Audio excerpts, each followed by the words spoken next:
কখন যাবি? এখনই যাব। আমি আসলে সরি আপা, আমার তখন ফরহাদকে নিয়ে এসব বলা একদম উচিত হয়নি। আসলেই তখন ফরহাদ না আসলে আমি অনেক বড় একটা বিপদে পড়তে পারতাম। দেখ তো কেমন আমি একবারের জন্য একটা ধন্যবাদ দেওয়ারও প্রয়োজন মনে করলাম না। আমি এখন একটা ফোন দিই। এখন আর ফোন করতে হবে না, দেখা হলে ধন্যবাদ দিয়ে দিস, খুশি হবে। আচ্ছা ঠিক আছে। আচ্ছা, আমি কাইসার ভাইয়ের কাছে শুনলাম যে ফরহাদ ভাই তোর খবর পাওয়ার সাথে সাথে খুব বিচলিত হয়ে গিয়েছিল। খবরটা শুনে পাগলের মতো গাড়ি নিয়ে বের হয়ে গিয়েছিল। আচ্ছা তুই বল তো বিথি, আজকের দিনে কে কার জন্য এতটা অস্থির হয়ে ওঠে, এতটা পাগলামি করে? যে মানুষটা তোর সামনে দাঁড়িয়ে আছে তাকে আর কতদিন দেখেও না দেখার ভান করে থাকবি তুই? আমাদের দেরি হয়ে যাচ্ছে, চল না। আরে কি খবর তোমাদের? ভালো। কোথাও যাবার প্ল্যান আছে নাকি? না, এমনি একটু ঘুরতে যাব। তো আমিও যাবো নাকি তোমাদের সাথে?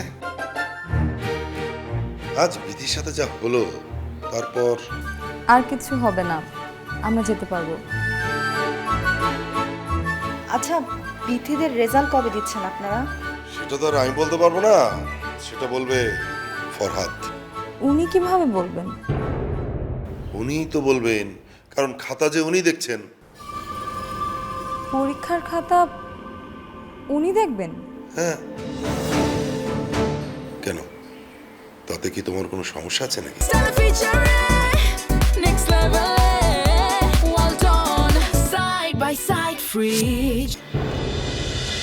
ওই যে আমাদের একজন অ্যাকাউন্টেন্ট খুব দরকার ছিল, বাট এখন আর আমি ভাবছি না ওসব নিয়ে। আপাতত যিনি অ্যাকাউন্টেন্ট আছেন উনি চালিয়ে নিতে পারবেন।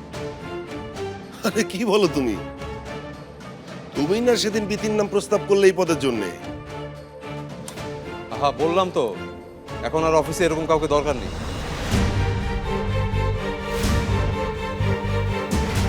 কি হলো তোর? রাহাত ভাই কাজটা ঠিক করেনি। উনাকে কেন দিল দায়িত্বটা? এমন কাউকে দিত যে কারো পক্ষপাতিত্ব করতো না। তুমি বলতে চাচ্ছ যে ফরহাদ পক্ষপাতিত্ব করবে? কিভাবে বললি তুই এ কথা? কেন? উনি তো কখনোই চাইনি আমি অফিসে চাকরিটা পাই। আর সেটা তো আপনার সামনেই বলেছে কায়সার ভাই। আমার ধারণা এখন উনি চান না আমি রাহাত ভাইয়ের অফিসে চাকরি করি। ভুল, ভুল বিধি, এটা ভুল। হ্যাঁ, আজকে উনি আমার উপকার করেছে তাই বলে, আর ওনার জায়গায় যে কেউ থাকলে এই কাজটাই করতো। আর উনি দেখুক আর যেই দেখুক, তাতে আমার খাতায় কোনো প্রভাব পড়বে না, কারণ আমি তো এমনিতেই চান্স পাবো না। চল আপা।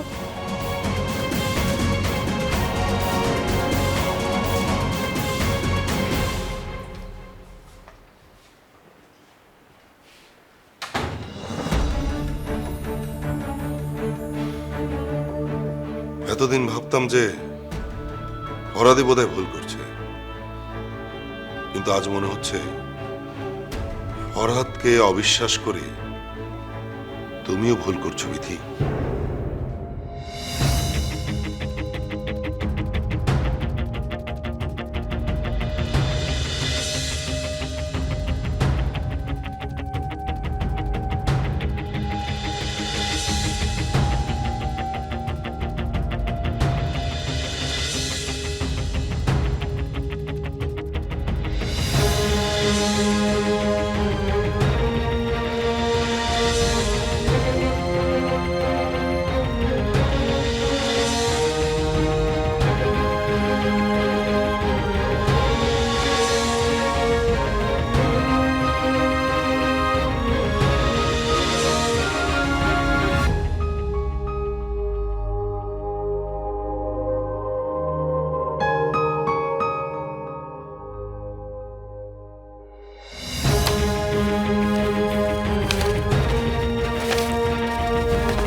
কি করব? বিথির চান্স পাওয়ার তো কোনো সম্ভাবনাই দেখছি না আমি।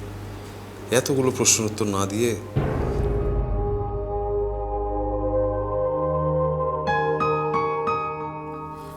বাবা মার সামনে কিভাবে মুখ দেখাবো, কিভাবে বাড়ির সবার সামনে গিয়ে দাঁড়াবো? সবাই আমার মুখের দিকে তাকিয়ে আছে। সংসারের এত খরচ, বাড়ি ভাড়া, রানু আপার বিয়ে, আলোদের পড়াশোনা, কোত্থেকে আসবে এত টাকা? কোত্থেকে?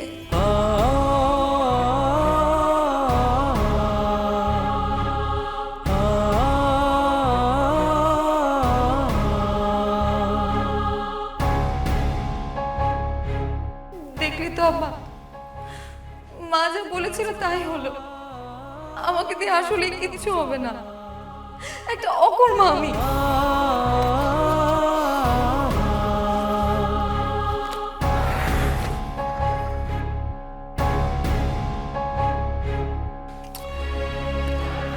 কিভাবে চান্স হবে ওর? কিভাবে?